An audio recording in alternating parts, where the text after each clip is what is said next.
Pool is played in pubs and clubs up and down the country.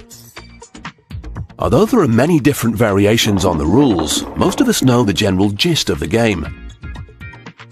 What a lot of people don't know is that it was actually invented as an indoor version of croquet. Most pool tables are mass-produced in factories, but this company still produces them by hand.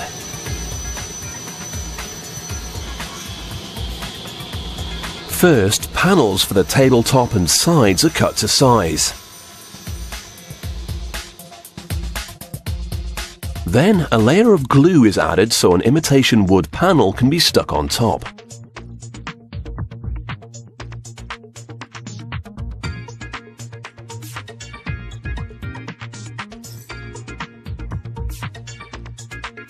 Once they're in place, the layers are firmly pressed together and the glue spreads evenly, forming a permanent bond. Now it's time to build the frame.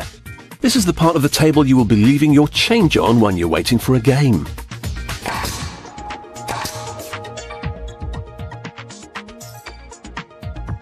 The 6 pockets are cut out using a drill. For a good game of pool, the balls need to bounce consistently, so the next step of the process is vital. They glue rubber bumpers onto the rails.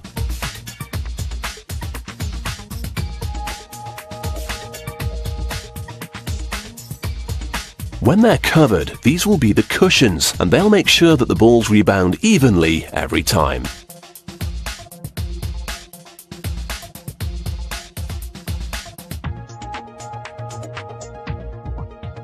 The baize cloth used for the surface of the table comes from Belgium. There are strict international standards governing the mix of fabrics and even the colour of the cloth. That means that the pool balls should roll roughly at the same speed, whether they're in Barnsley or Bangkok. They use slate from a quarry in northern Italy to form the base of the table. The baize is pulled tight on top and then carefully glued into place.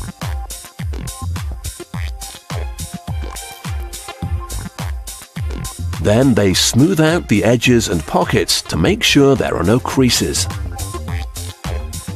As they secure the cloth to the base, another worker attaches cushions to the frame.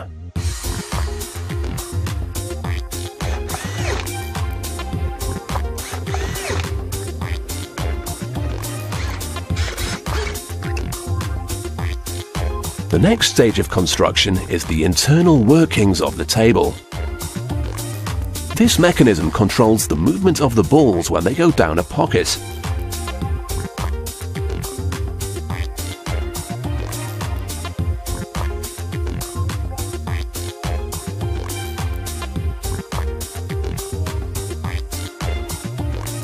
Have you ever wondered how a pool table can tell a winning shot from a foul? It can be done with magnets, but on this table it's even simpler. The white ball is slightly larger than the coloured balls, so when it hits a height barrier it's diverted back out again instead of remaining in the machine.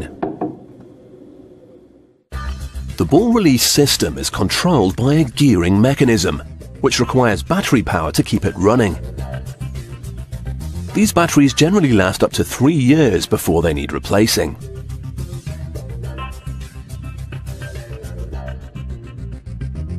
Once the system has been completed, a set of balls is passed through to make sure everything is in working order.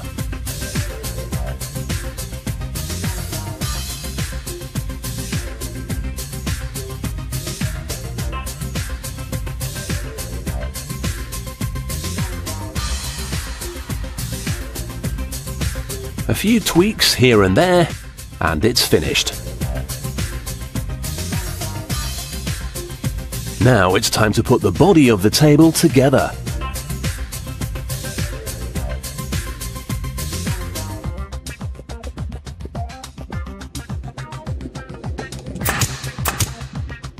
The final nails are driven in, and for the first time they can see how it will all perform together.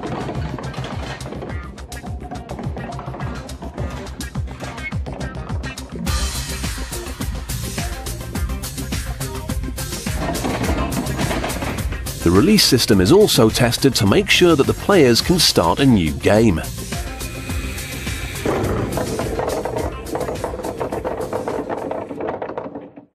When the slate goes in, the table will weigh half a ton, and it would be far too heavy to move as a whole unit.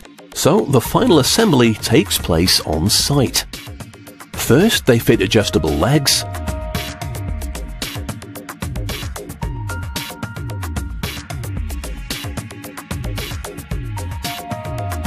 Then they slot the tabletop into place.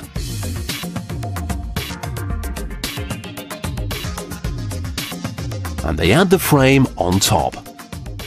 The ground in any one place is rarely perfectly flat, so to ensure your games aren't all played at one end of the table, it's checked with the spirit level, and each leg is raised or lowered to even the table out.